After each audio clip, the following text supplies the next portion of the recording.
Bonjour et bienvenue dans nos perspectives financières d'aujourd'hui. Rejoignez-nous aujourd'hui pour notre analyse du monde financier, des derniers événements et des dernières informations sur les marchés. Thomas va nous aider aujourd'hui, depuis la salle des marchés. Le jeton d'échange natif d'OKX s'est effondré de plus de 50% en seulement 3 minutes mardi, à la suite d'une série de liquidations déclenchées par une fluctuation anormale du prix.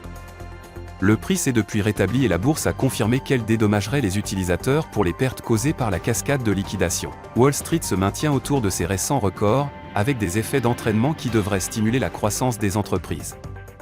La vague de confiance des investisseurs, qui a porté l'indice S&P à un récent sommet, pourrait être le signe d'une confiance croissante dans le fait que la Fed abaissera les taux d'intérêt. La semaine prochaine, la Banque d'Angleterre devrait faire un premier pas vers la réduction de ses taux d'intérêt, qui n'ont jamais été aussi élevés depuis près de 16 ans, après avoir constaté que la crise de l'inflation s'atténuait.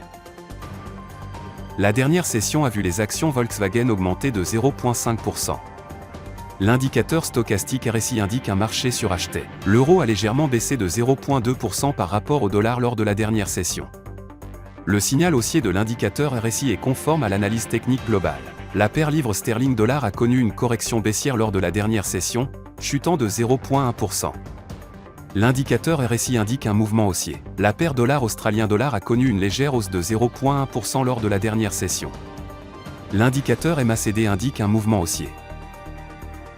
La variation EIA des stocks de pétrole brut des États-Unis sera publiée à 15h30 GMT, le PMI des services de la Jibin Bank du Japon à minuit 30 GMT, les demandes MBA de prêts hypothécaires des États-Unis à 12h GMT. L'indice des prix à la production de la Finlande sera publié à 6h GMT, le rapport mensuel de la BUBA de l'Allemagne à 11h GMT, le PMI manufacturier de la Jibin Bank du Japon à minuit 30 GMT. Nous espérons que vous avez apprécié nos perspectives du marché d'aujourd'hui. De la part de toute l'équipe, nous vous souhaitons une journée de trading productive. N'oubliez pas de nous rejoindre la prochaine fois pour toutes nos analyses des derniers événements et nouvelles sur les marchés financiers.